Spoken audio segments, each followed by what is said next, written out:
Whether it's the veterinarian or a third-grade class, the feed salesperson or 4-H club members, other people sometimes visit our farms and ranches. These business and education reasons are important, but precautions need to be in place to make sure pathogens don't arrive with or go home with visitors. These guidelines will help you prevent visitors from potentially contaminating your premises or transferring pathogens elsewhere. As you watch this video, pause after each point and jot down how you might apply that guideline to your operation. Later, write out your complete farm and barn access biosecurity plan so you can share it with others. Designate one secure entry point to your farm or ranch for visitors. Post a sign with a phone number to call or gain admittance. Then either admit only visitors you trust won't contaminate your operation, or those you can examine before they enter. Explain your protocol for entering the premises, parking, and signing in, and why those steps are important. Have visitors park their vehicles in a designated area, away from animals. Potentially contaminated dirt and manure easily can ride onto your operation on tires, fenders, and undercarriages. Unless the visitor's vehicle is needed to treat or transport animals, have the visitor ride in your vehicle if you need to go onto the farm or ranch. If the veterinarian's supply truck or the trucker's semi must travel on your premises, make sure they're clean and stick to a designated route. In some circumstances, you might want to require a vehicle wash-in and wash-out. Facilities can be provided, especially on poultry and swine operations. Ask visitors to provide their names and contact information in your visitor log to help pinpoint a pathogen source in the event of a disease outbreak. Ask if they have visited other farms or ranches recently, especially outside the U.S., and note that in your visitor log. Especially on poultry and swine operations, ask if visitors have had influenza in the past week. Before allowing them to enter a barn, make sure visitors are wearing clean clothing. For some biosecure facilities, you may require visitors to put on disposable coveralls over their clothing to reduce pathogen transmission. Where biosecurity is extremely important, you may require that the few people who need to enter shower in and shower out. This may include employees and veterinarians who must enter swine confinement and poultry operations.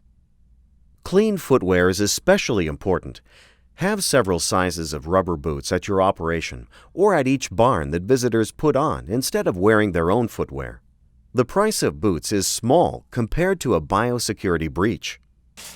After each group of visitors, use soap, water, and a brush to remove organic matter from the boots, then disinfect them. A great way to disinfect boots is to run them through a cycle of the washing machine with a disinfectant following the label instructions. Then air dry the boots on an inverted rack. Another option, especially if a large group visits, is to provide disposable covers that fit over their footwear. Ask visitors to use the soap, water, and brush you provide to remove visible debris, such as manure or bedding, from their footwear before slipping on the covers.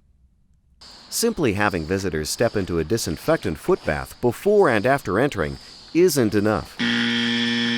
The appropriate contact time for a particular disinfectant is critical, so a quick step in the foot bath probably just gives a false sense of security.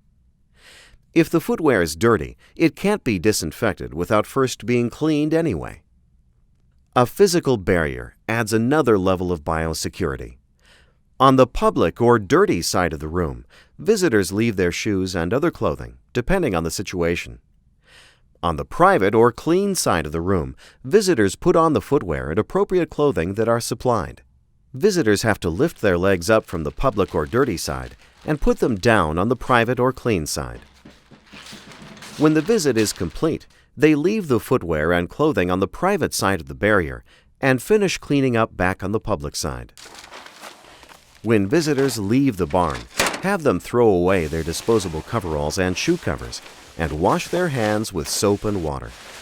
Even if visitors only are going into a pasture or outdoor arena, practice being clean going in and cleaning as they come out.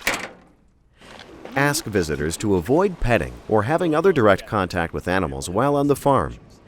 Children especially will want to pet calves, lambs, and chicks.